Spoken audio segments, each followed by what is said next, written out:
அதிமுகவை கூப்பிட்டு இருக்கிறார், விஜயை கூப்பிட்டு இருக்கிறார். இதில் வந்து என்னன்னா குடிச்சவங்களை பற்றி அவர் மாநாடு நடத்துகிறாரா இல்லைன்னா புதிய முடிச்சு போடுறாரான்னு எனக்கு தெரியல. கூட்டணிக்கு ஒரு முடிவு கட்டுகிறாரா இல்லைன்னா கூட்டணியை முடிவு கட்டுகிறாரா?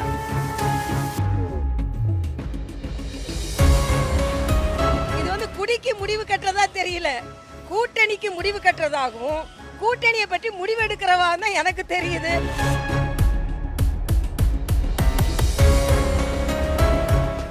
சகோதரர் திருமாவளவன் அவர்கள், இப்போ எனக்கு ஒரு சந்தேகம் என்னன்னா, அவருக்கு 21 கேள்விகள் கேட்கப்பட்டிருக்கிறதா, அக்டோபர் 2 அவரோட மாநாடு நடக்குமா நடக்காதா என்பது மிகப்பெரிய கேள்விக்குறியாக இருக்கிறது. சரி, அது இருக்கட்டும். அதிமுகவை கூப்பிட்டு இருக்கிறார், விஜயை கூப்பிட்டு இருக்கிறார்.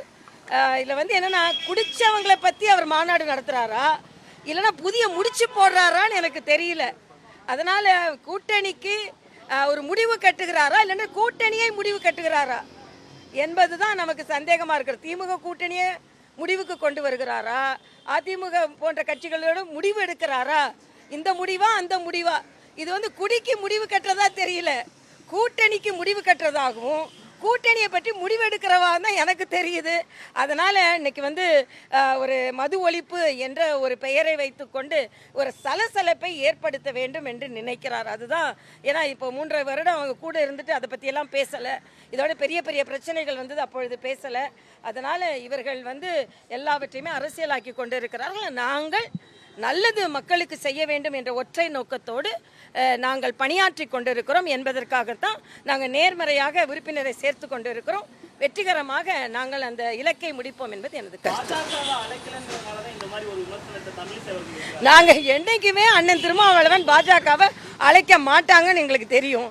அதனால் அவங்க அழைக்கலன்னு இல்லை, அவங்க அழைக்கலன்றதுக்காக மது ஒழிப்பில் நாங்கள் தீவிரமாக இருக்கிறோம் இல்லைன்றதில்ல.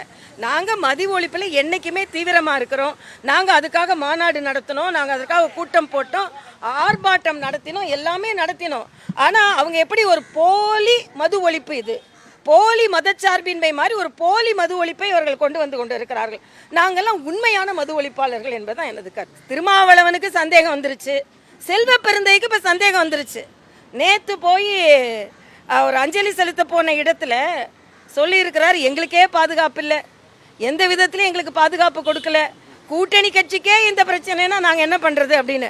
ஆக திராவிட முன்னேற்ற கழக கூட்டணி கட்சிகளிடமிருந்து ஒரு எதிர்ப்பு குரல் கொஞ்சம் கொஞ்சமாக வர ஆரம்பித்திருக்கிறது என்பது 2026 திமுகவோட இருந்தால் அவர்களுக்கு நம்பிக்கையாக வெற்றி கிடைக்காது என்பதை ஒவ்வொரு கட்சியாக உணர ஆரம்பித்திருக்கிறது என்பதைத்தான் நமக்கு காட்டுகிறது. அது அவரோட இல்லை இல்லை, அது எல்லாருக்கும் முக்கியத்துவம் அளிக்கப்பட்டு கொண்டு இருக்கிறது. அது அவரோட கருத்து, அவர்கிட்ட கேட்டா. நான் எங்கள் கட்சியில் என்ன முக்கியத்துவம் அளிக்க வேணுமோ தேர்தல் அப்பெல்லாம் அவரெல்லாம் கூப்பிட்டு நாங்கள் நிறைய பணி கொடுத்தோம். அதனால் அது அவர்கிட்ட தான் நீங்கள் கேட்கணும். செய்திகளை உடனுக்குடனும் துல்லியமாகவும் தெரிந்து கொள்ள சப்ஸ்கிரைப் பண்ணுங்க.